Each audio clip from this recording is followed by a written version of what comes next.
Assalamualaikum warahmatullahi wabarakatuh. Perkenalkan, saya Feni Amelia Putri. Saya berasal dari kelas TI 22E dengan nomor NIM 22416226 2011-25. Di sini saya akan menjelaskan tentang proses manufaktur plastik, di mana video ini merupakan salah satu tugas dari MK Teori Manufaktur dengan dosen pengampu Bapak Fatur Rahman SPD MT, Fakultas Teknik, Prodi Teknik Industri, Universitas Buana Pejuangan Karawang. Pada materi ini kita akan membahas beberapa objek atau beberapa yang difokuskan. Yang pertama yaitu tentang peran plastik, yang kedua jenis-jenis plastik, yang ketiga proses atau tahapan dari manufaktur plastik itu tersebut, yaitu menjelaskan bagaimana pengolahan plastik dari bahan mentah menjadi barang jadi. Masuk ke sifat-sifat plastik. Teman-teman semua mungkin sudah tahu banyak sedikitnya tentang sifat-sifat plastik. Yang salah satunya yaitu plastik itu bersifat ringan. Yang kedua, tahan terhadap kelembaban dan tahan korosi. Yang ketiga, kekuatan dielektrik yang baik. Yang keempat, transparan atau berwarna. Jadi plastik itu ada yang transparan dan ada juga yang berwarna. Yang keempat, daya redam getaran yang baik. Yang kelima, lebih mudah dibentuk dibandingkan logam. Yang ke-7, kekuatannya lebih rendah daripada logam. Yang ke-8, tidak tahan panas dan stabilitas dimensinya sangat rendah. Adapun jenis-jenis plastik yang kita bahas pada kali ini yaitu ada 7 dengan logo 1, 2, 3, 4, 5, 6, 7. Nah, untuk logo yang pertama itu dengan nomor 1 yaitu PET. PET itu artinya polyethylene terephthalate. Nah, untuk bahan plastik ini tuh bisa digunakan hanya satu kali pakai saja karena dia sangat sulit untuk didaur ulang. Yang kedua, dengan logo nomor 2 juga yaitu HDPE. HDPE itu artinya high density polyethylene. Itu juga dianjurkan untuk satu kali pakai saja. Terus yang ketiga yaitu PVC. PVC itu artinya polyvinyl chloride. Nah, untuk PVC ini itu sangat berbahaya dan sangat sulit untuk didaur ulang. Untuk ketiga logo ini atau 3 jenis plastik ini itu sangat beracun. Lanjut ke nomor 4. Nomor 4 itu LDPE. LDPE itu low density polyethylene. Untuk nomor 4 ini dia itu bisa dipakai dan bisa untuk didaur ulang. Dan yang nomor 5 itu adalah PP. PP itu polypropylene. Nah, untuk polypropylene ini pilihan terbaik untuk bahan plastik sebagai penyimpanan makanan dan minuman. Namun, untuk jenis plastik PP ini dari segi biayanya juga cenderung mahal. Dan kebanyakan untuk makanan dan tempat botol makanan atau minuman itu biasanya nomor 5 itu PP. Terus yang nomor 6 itu adalah PS atau polistiren. Nah, untuk polistiren itu sangat berbahaya. Contohnya styrofoam. Nah, yang ketujuh itu other. Other plastic include arsilik, polikarbonat, polyethylene fibers, nilon, dan fiberglass. Lanjut ke peran plastik. Yang pertama, peran plastik di dunia industri atau di kehidupan kita sehari-hari itu sangat banyak, yaitu sebagai pembungkus atau pengemasan. Nah, sebagai pembungkus dan pengemasan itu, plastik sering digunakan untuk membungkus dan pengemasan produk makanan, minuman, kosmetik, dan barang-barang konsumen lainnya karena plastik yang sangat fleksibel. Terus ke peran plastik di industri otomotif. Plastik itu digunakan dalam berbagai bagian mobil seperti tunnel, bumper, dan lain-lainnya. Karena plastik bisa dicetak dengan berbagai bentuk dan warna serta memiliki berat yang lebih ringan daripada logam. Yang ketiga yaitu peran plastik di bagian elektronik. Plastik digunakan dalam pembuatan casing, kabel isolasi, dan komponen internal lainnya. Di industri medis sendiri, plastik itu banyak digunakan dalam pembuatan peralatan medis seperti selang infus, wadah, dan sebagainya. Terus untuk industri mainan itu sangat banyak banget, karena industri mainan itu rata-rata atau mainannya pun terbuat dari bahan plastik. Terus dari segi peran plastik di pertanian itu juga plastik itu digunakan atau dipakai seperti selimut tanah plastik untuk melindungi tanaman dari hama dan gulma, serta dalam pembuatan sistem irigasi. Terus untuk konstruksi itu plastik digunakan atau produk yang menggunakan plastik itu seperti pipa, panel dinding, insulasi, dan bahan bangunan lainnya karena kekuatannya atau ketahanannya terhadap cuaca dan kemampuannya untuk bertahan cukup lama. Masuk ke jenis-jenis plastik. Untuk jenis-jenis plastik sendiri itu ada dua, yaitu thermosetting dan termoplastik. Di mana thermosetting itu plastik yang dalam proses pembentukannya memerlukan panas untuk melunakkan bahan plastiknya, dan dengan menambahkan unsur kimia tertentu akan menimbulkan perubahan kimiawi atau polimerisasi. Sesudah itu plastik mengeras dan tidak akan menjadi lunak walaupun dipanaskan kembali. Contohnya fenolik, resin furan, silikon, resin amino, dan epoksida. Yang kedua yaitu termoplastik. Termoplastik yaitu plastik yang akan menjadi lunak bila menerima pemanasan dan menjadi keras bila suhu turun kembali. Karena itu termoplastik mudah dibentuk dan dapat didaur ulang beberapa kali dengan melakukan pemanasan setiap kali pembentukannya. Contohnya seperti resin akrilik, nilon, polietilen, resin vinil, dan sebagainya.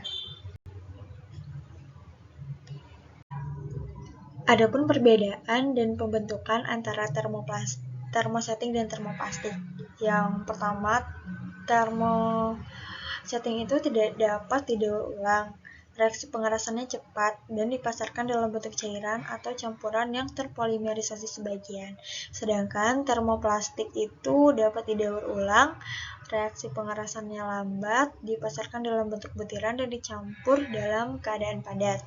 Nah, untuk pra-pembentukan itu yang artinya pembentukan proses awal, di mana untuk pra-pembentukan termosetting itu dilakukan dengan mencetak bahan mendekati bentuk rongga cetakan dengan berat jenis yang sama, seperti volumenya juga sama, sehingga dapat menghemat bahan baku dan mempercepat proses. Sedangkan untuk pra-pembentukan termoplastik itu dilakukan dengan mencetak dingin bahan dalam bentuk pelet tanpa pengolahan terlebih dahulu.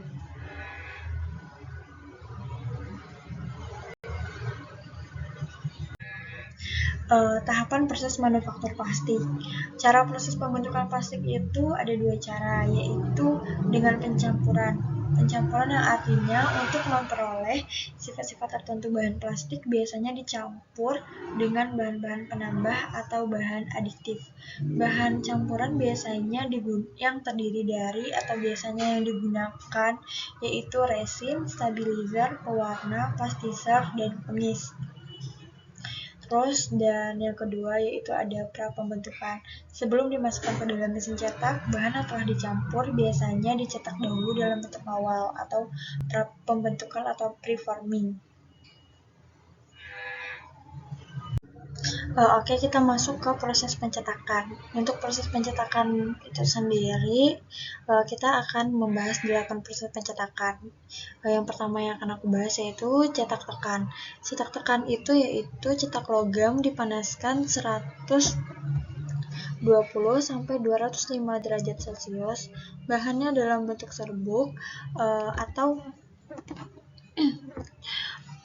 yang pembentukannya dimasukkan ke dalam cetakan sehingga bahan menjadi lunak, kemudian ditutup dengan plunder cetakan.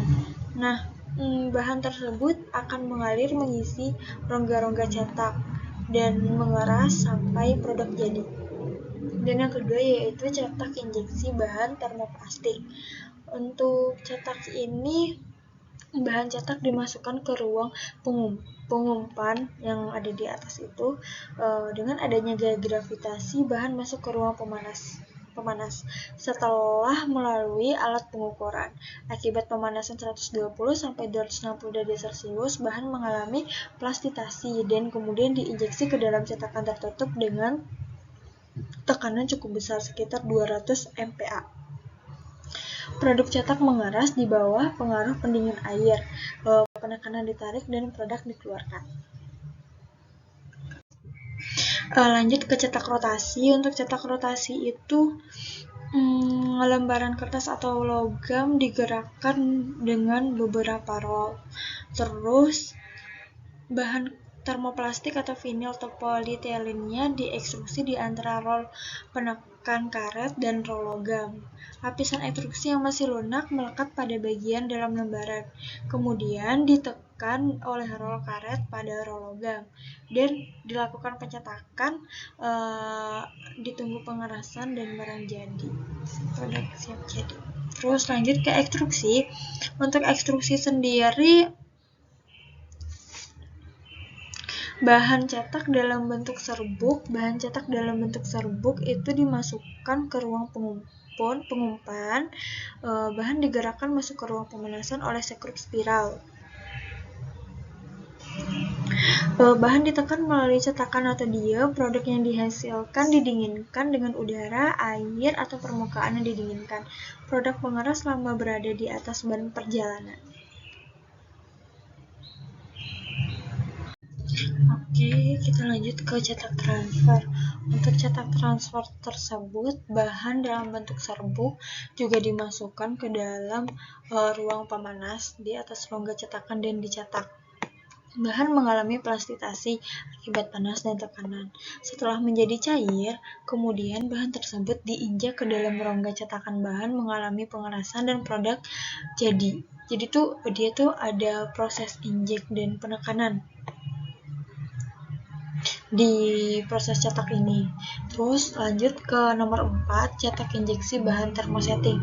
Untuk cetak injeksi bahan termosetting sendiri, bahan cetak dimasukkan ke ruang pengumpan dengan gaya gravitasi. Bahan masuk ke dalam tabung dan didorong ke depan oleh ulir yang berputar dan sekaligus dipanaskan. Akibat pemanasannya, bahan depan ulir mengalami plastitasi dan masih tertahan oleh plunder sampai jumlah bahan tertentu. Plunder turun dan ulir pun memaksa bahan memasuki ruang transfer. Bahan ditekan dan memasuki ruang, kemudian dicetak, mengalami proses pengerasan dan produknya langsung jadi.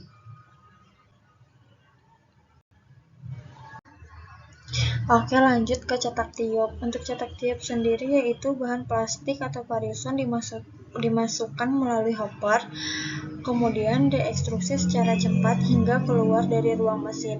Pada waktu cetakan ditutup, parison terpotong dan akibat tekanan udara, bahan tertekan ke permukaan cetakan. Nah, untuk cetak tiup itu biasanya proses ini digunakan untuk pembuatan produk yang memicu rongga yang lebih besar di dalamnya dibandingkan ketebalan produknya, seperti botol plastik, galon air mineral, dan lain-lain. Terus lanjut ke pembuatan film dan lembaran dengan proses pengilingan. Bahan yang terdiri dari resin, plastisor, pengisi, dan pewarna diaduk dan dipanaskan secara bersamaan, kemudian diumpankan ke dalam pengilingan. Selah antara kedua roll mendesak bahan plastik tersebut sehingga menghasilkan ketebalan tertentu. Plastik yang diinginkan melalui roll pendingin, kemudian lembarannya diguling. Nah, Kurang lebih seperti itu proses dalam pencetakan untuk manufaktur plastik. Mungkin sekian dari saya. Banyak kurangnya mohon maaf apabila ada kesalahan. Sekian dari saya. Assalamualaikum warahmatullahi wabarakatuh.